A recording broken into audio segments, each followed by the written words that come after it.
Les parfums, ils apparaissent en fait, on a des restes de flacons qui datent de 7000 ans avant Jésus-Christ. Dans le désert turkmène, par exemple, on a trouvé des restes de flacons. 4 siècles avant Jésus-Christ, le grand historien Hérodote dit que l'Arabie heureuse est la terre des parfums. C'était une terre où on trouvait l'encens, la myrrhe, et l'encens et la myrrhe ont été les premiers parfums. Et aujourd'hui, ces parfums-là font partie du patrimoine culturel de l'Arabie. Et on est à la recherche de toutes ces traces du parfum dans nos sociétés actuelles. Alors la première grande révolution du parfum, c'est l'arrivée de la distillation, une pratique qui nous vient des Arabes et qui ensuite a été perfectionnée en Europe à Salerne et à Montpellier.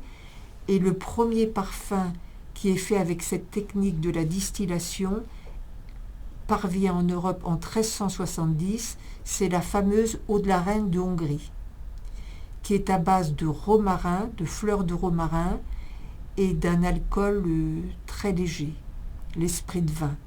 Et là où on voit très bien encore les liens du parfum avec la pharmacie, c'est que cette fameuse eau de la reine de Hongrie, on s'en mettait sur tout le corps pour se protéger des miasmes, des mauvaises odeurs qui, pensait-on à l'époque, apportaient des maladies, mais on la buvait. On buvait le parfum. Le fameux kifi dont je vous ai parlé tout à l'heure, on le buvait pour soigner les maladies intestinales, hépatiques et pulmonaires.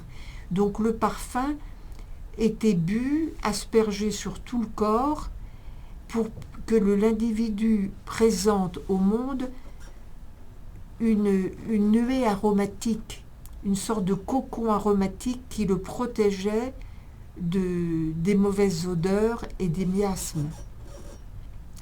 Et selon la légende, l'eau de la reine de Hongrie aurait permis à cette souveraine qui avait 72 ans, qui était donc pour l'époque extrêmement âgée et très malade, de retrouver sa jeunesse, sa beauté, sa santé et d'être demandée en mariage par le roi de Pologne. Donc ça a été une révolution, l'arrivée de la distillation, parce que les parfums antiques étaient faits avec comme base l'huile ou le vin.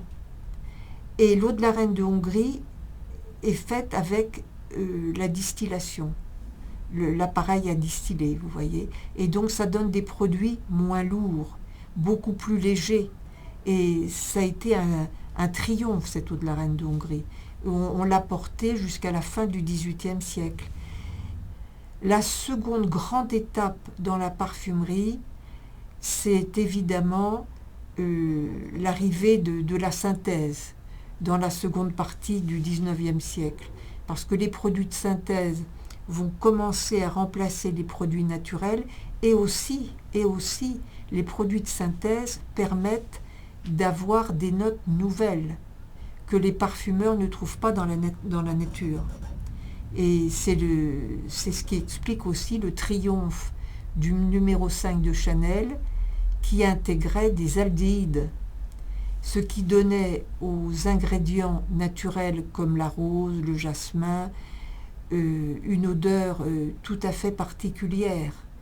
Et le numéro 5 de Chanel, d'emblée, est apparu comme un parfum extrêmement novateur et original. Alors ça, c'est une seconde révolution, parce que les parfumeurs vont pouvoir disposer d'une énorme quantité d'odeurs et pouvoir créer et se revendiquer véritablement comme des artistes. Le parfumeur commence à se revendiquer véritablement comme un artiste grâce à l'arrivée des produits de synthèse.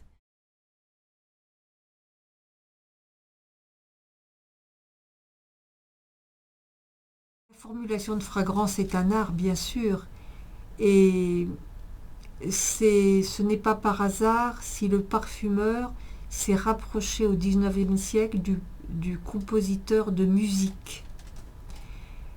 Un certain Septimus Pies, un Anglais, parfumeur chimiste, avait établi des concordances entre les notes olfactives et les notes de musique. Et dans la seconde partie du XIXe siècle, avec l'arrivée des produits de synthèse qui permettent aux parfumeurs de disposer d'un très grand échantillon de notes olfactives, les parfumeurs se revendiquent comme des artistes. Formuler est un art, et ils disent d'ailleurs que comme les musiciens, ils cherchent des accords, des notes.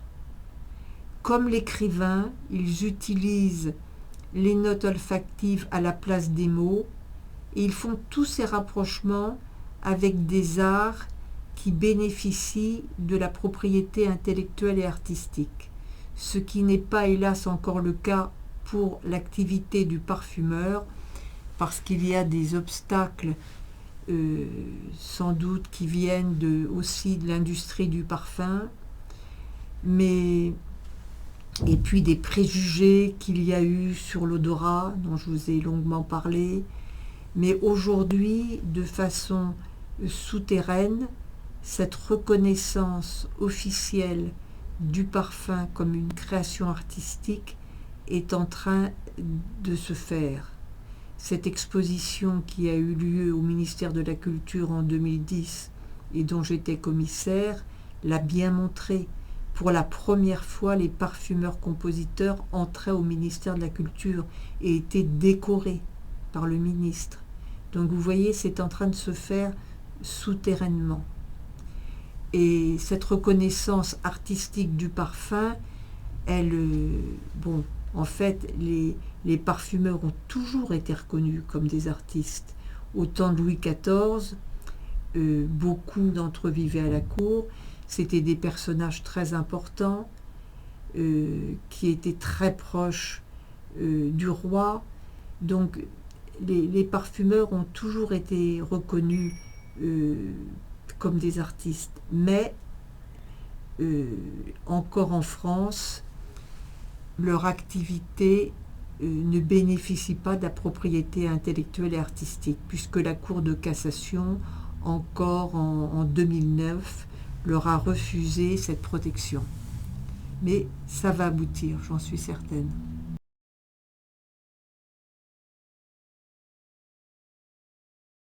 Moi, je pense qu'il faut laisser aux parfumeurs-compositeurs toutes ces capacités de création.